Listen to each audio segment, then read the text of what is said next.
ভারত নতুন করে যে ভিসার সুবিধা দিচ্ছে আবারও বাংলাদেশের জন্য, সেজন্য তারা ভারতকে ধন্যবাদ দিচ্ছেন।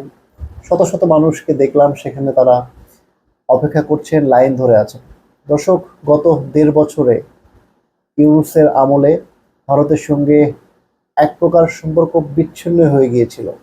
আসসালামু আলাইকুম, আপনাদের সবাইকে শুভেচ্ছা জানাচ্ছি। আমি তানভীর হাসান। প্রিয় দর্শক, বাংলাদেশের ভ্রমণ প্রেমী মানুষের জন্য সুখবর নিয়ে এসেছে ভারত। দীর্ঘ 2 বছর পরে ভারত বাংলাদেশি নাগরিকদের জন্য ট্যুরিস্ট ভিসা সেটি চালু করেছে। 2024 সালের 5ই আগস্ট শেখ হাসিনা সরকারের পতনের পর সারা দেশে এক ধরনের বিশৃঙ্খল অবস্থা তৈরি হওয়ার ফলে 13ই আগস্ট বাংলাদেশি নাগরিকদের জন্য সকল ধরনের ভিসা সুবিধা বন্ধ করে দিয়েছিল ভারত। পরবর্তীতে চিকিৎসা, শিক্ষা এবং অন্যান্য কয়েকটি ক্যাটাগরির ভিসা চালু করলেও ট্যুরিস্ট ভিসা দীর্ঘদিন বন্ধ ছিল। গত 28 জুন থেকে বাংলাদেশি নাগরিকদের জন্য আবারও ট্যুরিস্ট ভিসা চালু করেছে ভারত। ভারতের নতুন যিনি হাই কমিশনার দীনেশ ত্রিবেদী, তিনি বাংলাদেশে এসেই ঘোষণা দিয়েছিলেন যে দ্রুততম সময়ের মধ্যে বাংলাদেশি নাগরিকদের জন্য ট্যুরিস্ট ভিসা চালু করবেন তিনি। তিনি যেদিন দায়িত্ব নিলেন 25শে জুন, তিনি সেদিনই ঘোষণা করলেন যে 28 জুন থেকে বাংলাদেশি নাগরিকদের জন্য আবারও ট্যুরিস্ট ভিসা চালু করা হবে। 28 তারিখে যখন ট্যুরিস্ট ভিসা চালু হলো, তখন এই ভিসা প্রক্রিয়া কিছু নতুন নিয়ম আনা হয়েছে। আগে শুধু ভিসা আবেদন করলেই হতো এবং সঙ্গে সঙ্গে একটি অ্যাপয়েন্টমেন্ট ডেট পাওয়া যেত, কিন্তু এখন সেটিকে একটু জটিল করা হয়েছে।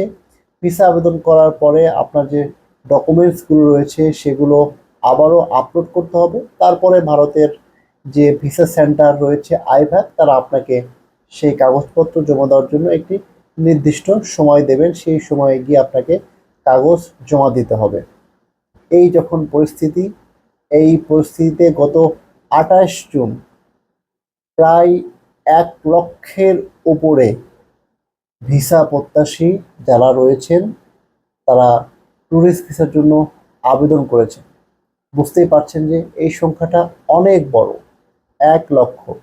দেশের 14 থেকে 15টি স্থান থেকে আগে ভিসা সেন্টার ছিল ভারতের, সেখান থেকে ভিসা প্রদান করা হতো, কিন্তু বর্তমানে সেটি কমিয়ে কেবলমাত্র 5টি সেন্টার, ঢাকা, চট্টগ্রাম, খুলনা, সিলেট এবং বরিশাল, এই 5টি সেন্টার থেকে বর্তমানে ভিসা দেওয়া হচ্ছে, ভিসা আবেদন গ্রহণ করা হচ্ছে।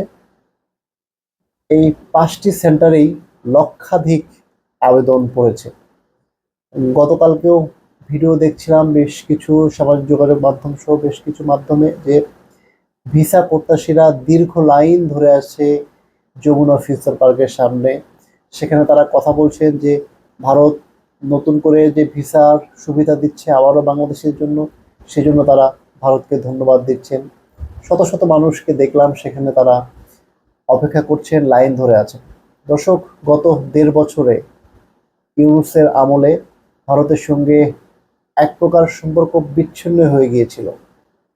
কিছু ব্যক্তি, কিছু নেতা রাজনৈতিক নেতা বলবো না তাদেরকে, তাদেরকে অন্যভাবে চিহ্নিত করা যেতে পারে, তারা ভারতের সঙ্গে বাংলাদেশের সম্পর্ক কিভাবে বিচ্ছিন্ন করা যায়, কিভাবে ভারত বাংলাদেশ যাতে বন্ধুত্ব কখনোই না হয় সেটি চেষ্টা করেছেন।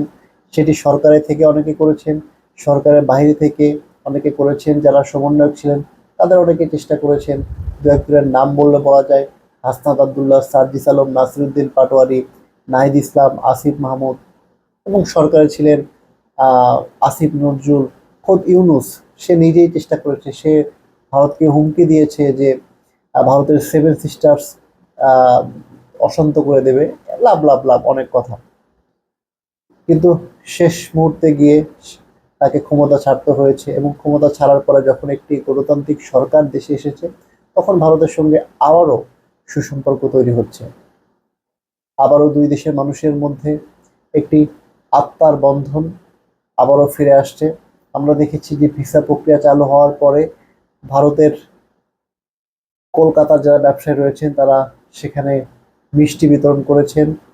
তারা খুব উল্লাস প্রকাশ করেছেন যে দীর্ঘ 2 বছর তাদের ব্যবসা বাণিজ্য বন্ধ ছিল, সেগুলো আবারও চালু হবে। শুধু যে তাদের ব্যবসা চালু হবে এমন নয়, বাংলাদেশের অনেক ব্যক্তি এই ভারতের উপরে নির্ভরশীল, ভারতের সঙ্গে ব্যবসা করেন, তাদেরও ব্যবসা বাণিজ্য আবারও চালু হবে, তারাও উচ্ছ্বাস প্রকাশ করছেন। দর্শক, আপনাদের কি মনে হয়, ভারত ভিসা প্রক্রিয়া আবারও চালু করায় বাংলাদেশের মানুষ কি আসলে উপকৃত হবে? আপনাদের গুরুত্বপূর্ণ মতামত আমাদের কমেন্ট সেকশনে জানান। ধন্যবাদ।